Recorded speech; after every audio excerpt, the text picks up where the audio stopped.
Pansin ako dito na dalawang pet na naman aso. Saan kayo man nakatira? Sino kung nag-recruit sa inyo? Ah, Whitey, Isidro, sinama mo yan papunta dito? Ito po yung aso ko kulay itim. Saan dito na ano ni Isidro?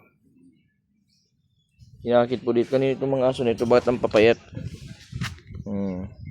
Pangatlong araw na sila pumupunta dito. Nung nakaraan, binag ko po itong dalawang ito. Tapos kanina mayroon isa, kulay kulay brown.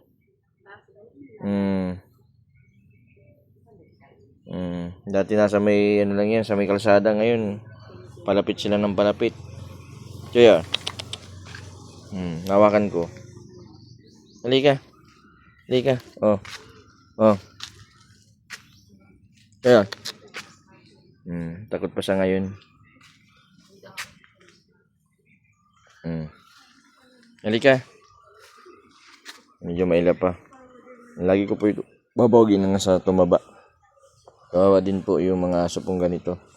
Na may karapatan din po silang mabuhay kahit po ayop lang sila.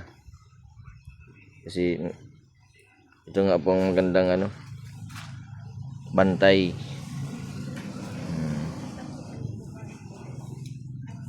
Kawawa. Parang ilang araw nang hindi ko makain.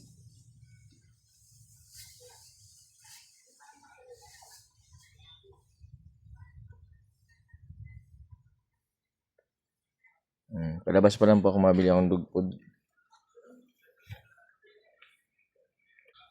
Ito na. Whitey, ano nangyari dito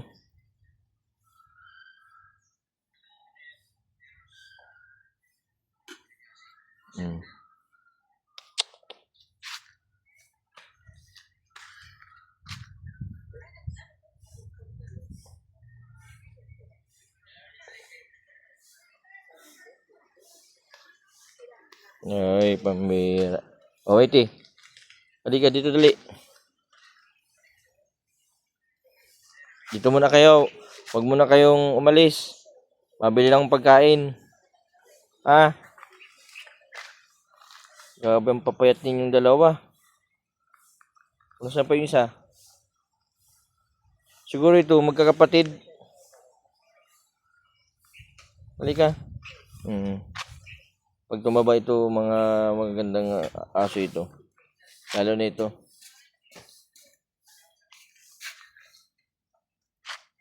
Payat na payat.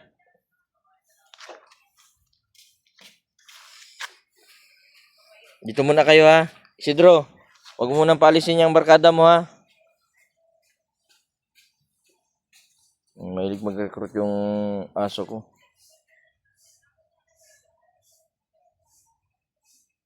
Nasasaingan ko muna pala ito muna bago ako mabili ng dog food.